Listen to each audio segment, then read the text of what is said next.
Moin, ich bin Lea von der Radelbande. Und ich bin Tillmann von der Radelbande. Und wir machen heute was Neues. Wir haben auch unsere 2 Kinderchens dabei und unsere Räder und gefühlt unseren halben Hausstand, weil wir nämlich was Neues machen. Was machen wir, Tillmann? Wir campen. Ach so, okay. Das hier ist der ganze Kram, den wir mitnehmen müssen. Also das ist natürlich eine ganze Menge. Wenn man neu in so ein Thema einsteigt, dann startet man natürlich bei Null. Aber dankenswerterweise unterstützt uns VD dabei. Wir haben ein neues Zelt, wir haben 2 Schlafsäcke und auch 2 Isomatten von VD zur Verfügung gestellt bekommen. Das ist natürlich richtig super, damit Lea und ich schon mal gut schlafen können. Aber zum Camping gehört ja noch ein bisschen mehr. Und deswegen haben wir noch echt viel Kram dazu gekauft. Wir haben hier eine große Plane für den Boden, wir haben 2 Kopfkissen, wir haben einen Tisch, 4 Stühle, einen großen Schlafsack für die Kinder, dann natürlich noch so Isomatten, um den Boden des Zeltes auszulegen und einiges an Küchengeraffe. Wir haben jetzt wirklich nur 2 Tage oder 2 Nächte geplant. Das ist wirklich nicht lange, aber wir sind die absoluten Rookies, was Zelten angeht. Und deswegen könnte es natürlich gut sein, dass wir jetzt entweder viel zu viel mit haben oder viel zu wenig. Das nächste Problem ist auch, dass wir das Ganze auf 2 Fahrräder packen müssen und die Kinder auch irgendwie mitnehmen müssen, weil die können nicht so weite Strecken mit dem Fahrrad selber fahren. Wie wir das machen, das zeige ich euch gleich. Aber erstmal muss der Kram da rein. Unsere Kleidung, die Spielsachen, Sand, Strandzubehör fehlt allerdings noch. Auf jeden Fall zeige ich euch jetzt, was für eine Geheimwaffe wir haben, um diesen Trip mit diesen Euroboxen zu machen. Ein Anhänger von hinterher. Den haben wir jetzt gerade zum Testen und die erste richtige Bewährungsprobe wird dieser Campingausflug sein. Das passt wirklich haargenau drauf. Aber es muss noch einiges anderes entweder hier oben auf den Euroboxen oder an den Fahrrädern verstaut werden. Aber jetzt könnt ihr mal unten in die Kommentare schreiben, ob wir uns mit dieser Eurobox-Anhängerlösung nicht vielleicht ein bisschen einschränken. Springen wir mal zum nächsten Tag. Jo. Easy.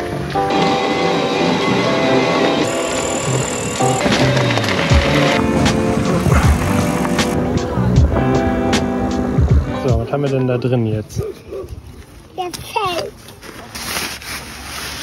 Ich habe einmal das Video gesehen, wie man es aufbaut. Ich glaube ich auch, aber ich habe nicht aufgepasst. Das sind also die besten Voraussetzungen. Hier, Mama.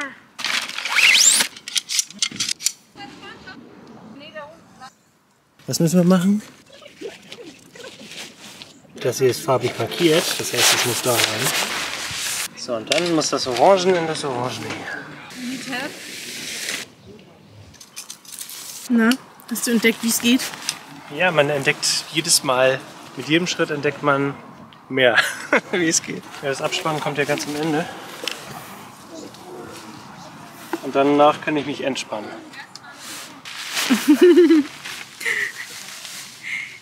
Weg ist es. Jetzt die Anweisung muss ich nochmal hier. Ach so, okay.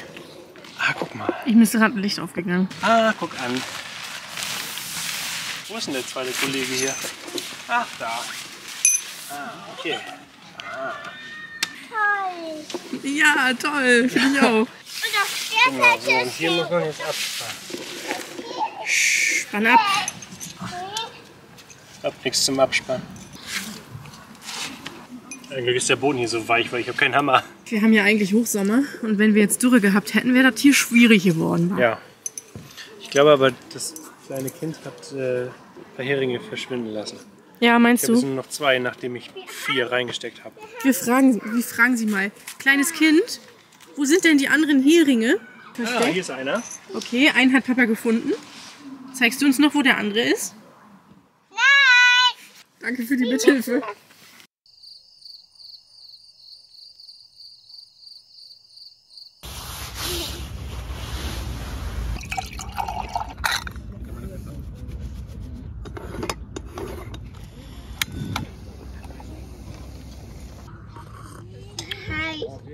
So, jetzt geht es mal um das Zelt, was wir hier hatten. Wir hatten eine einigermaßen ruhige Nacht hier drin.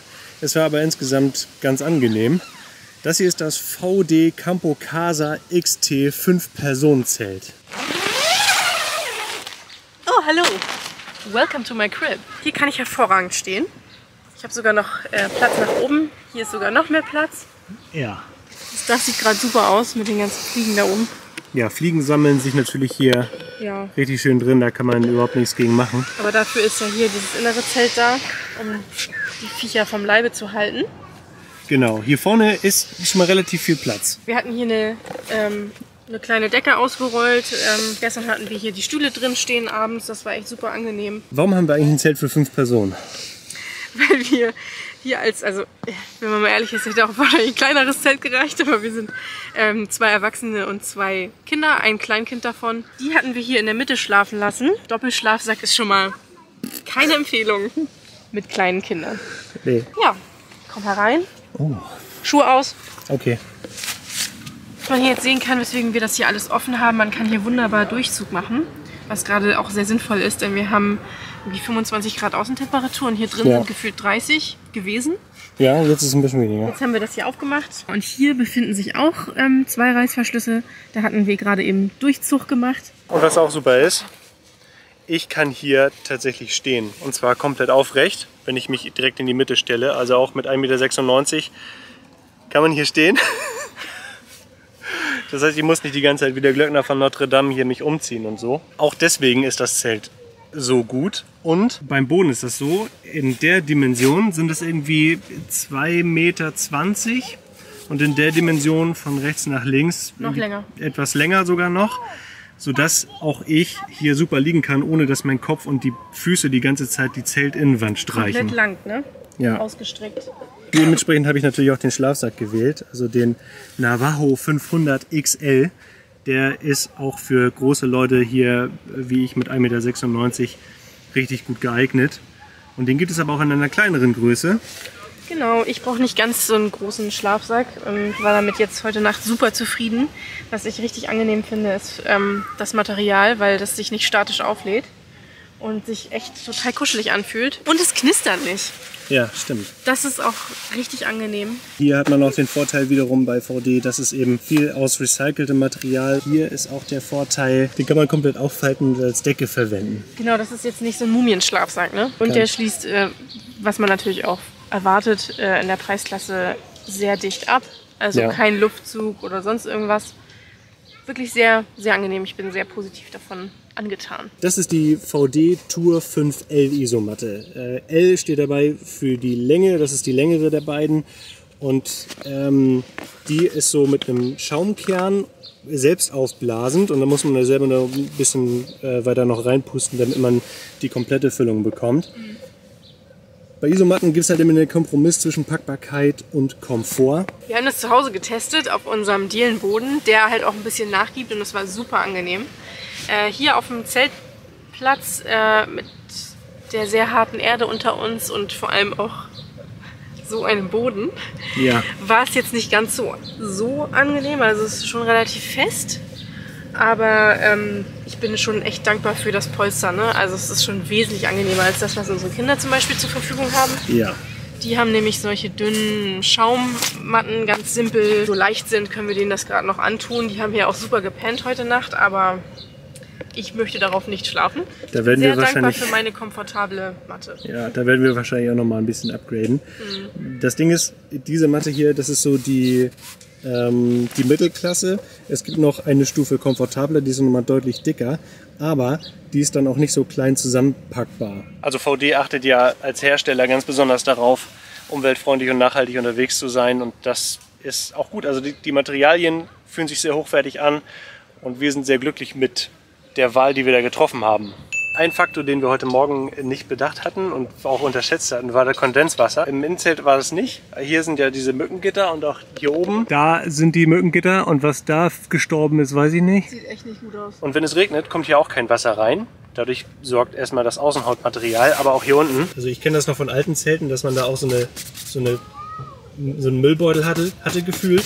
Das hier fühlt sich deutlich anders an. Ja. Was wir jetzt hier nicht gemacht haben, wir haben keine Plane unter das Zelt gelegt. Deswegen ist hier auch der Bereich vor oder innerhalb des Zeltes Wiese. Auch deswegen ist es richtig nass geworden hier drin. Aber an sich sind wir schon mal sehr zufrieden mit dem, was wir haben. Ja, aber wir sind jetzt auch hoch eingestiegen, ne? Das muss man halt auch sagen. Also dafür, dass wir wirklich noch nie gezeltet haben, haben wir hier so eine tolle Ausstattung. Vielen Dank nochmal an VD. Wir freuen uns wirklich richtig doll über die ganzen Sachen und sind auch sehr, sehr zufrieden mit der Qualität. Und jetzt gehen wir nochmal raus und zeigen euch das Zelt von außen. Gucken euch das Zelt von außen an.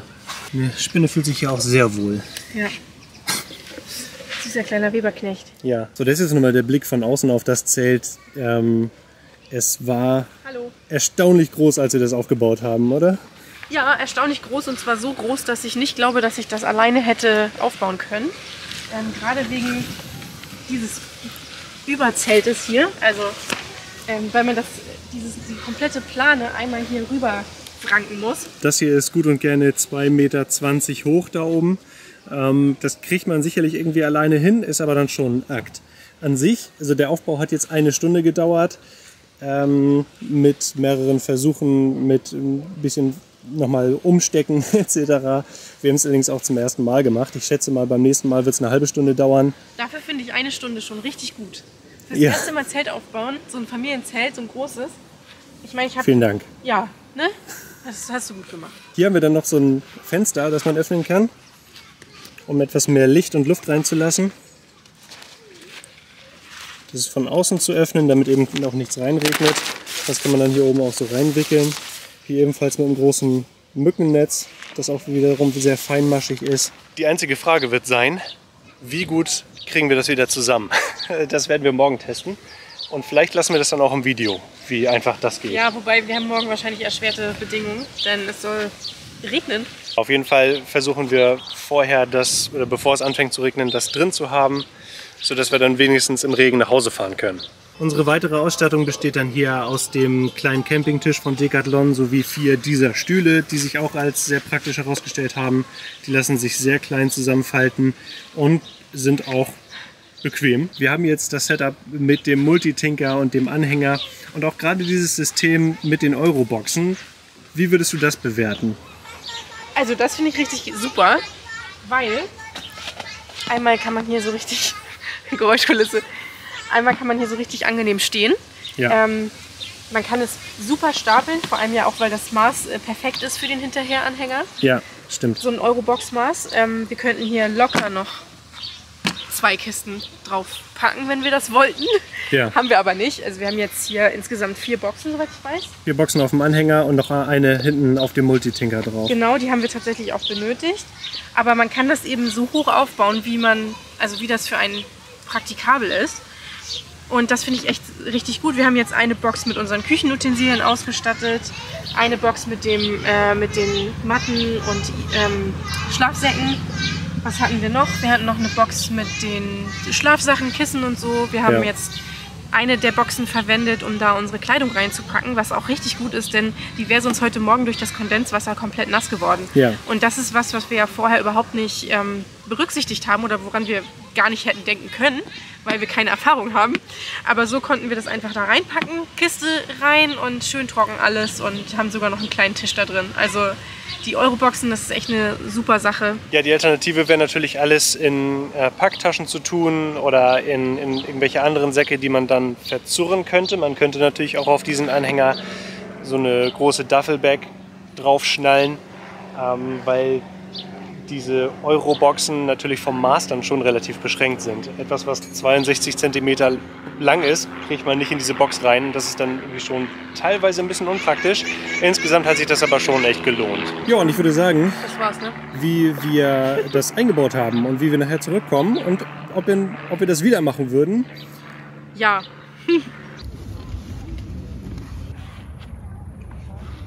So, die zweite Nacht ist vorbei. Und die war gut.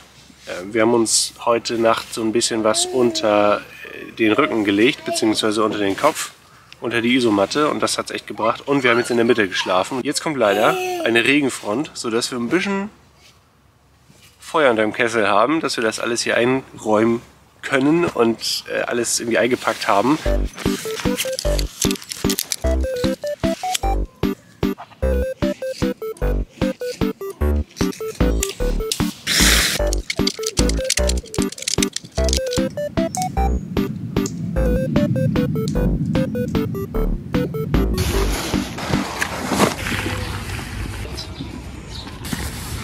glaube ich, Vogeljacke, ne? Was ich jetzt in der Hand habe. Schön. Also ein Punkt, den ich beim nächsten Mal auf jeden Fall beachten werde, ist, unter das Zelt eine Plane zu legen. Ist jetzt eine ganze Ecke größer als zu dem Zeitpunkt, als wir es mitgenommen haben. Warum auch immer.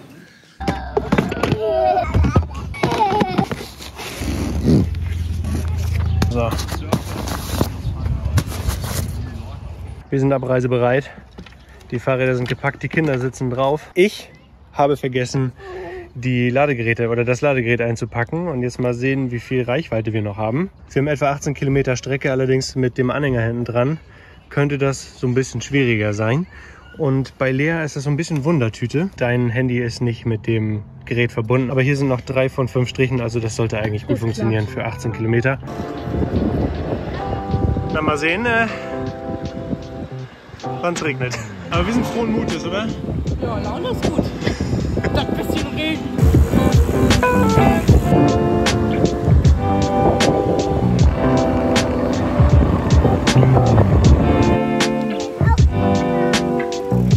Just in time, weil jetzt wird der Regen stärker. Jetzt essen wir erstmal schön was. Den hier nehmen wir jetzt übrigens mit rein. Mit allem drum und dran. Erste Etage. So, fürstlich diniert.